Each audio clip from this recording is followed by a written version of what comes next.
అమ్మాయిలు కూడా హాస్టల్లో ఉండి చదువుకుంటున్నారా? అయితే ఈ వీడియో మీరు తప్పనిసరిగా చూడాలి. హలో అండి, నేను మీ డాక్టర్ రమ్య వందన్ శెట్టి.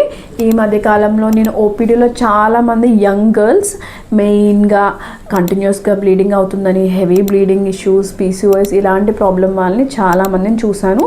అందరూ చాలా వరకు హాస్టల్లో ఉండే ఆడపిల్లలే. సో ఇలాంటి వాళ్ళకి కొన్ని చిన్న చిన్న మార్పులు చేసుకుంటే వాళ్ళ లైఫ్ స్టైల్లో ఈ ఇబ్బందులు తప్పచ్చు. అవి ఏంటంటే, హాస్టల్లో ఉండే ఆడపిల్లలకి పేరెంట్స్ మెయిన్గా వాళ్ళకి ఫుడ్ అనేది సరిగ్గా ఉండదు.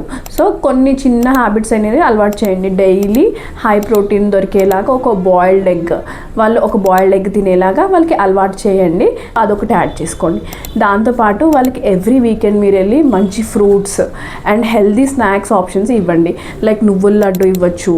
అండ్ మనకు దొరికే ఇప్పుడు సీడ్స్, సన్ఫ్లవర్ కానీ, watermelon seeds, pumpkin seeds, flax seeds, ఇవన్నీ సీడ్ సైక్లింగ్లో యూస్ చేయొచ్చు. సో ఇలాంటి సీడ్స్ కన్జ్యూమ్ చేయమని చెప్పండి.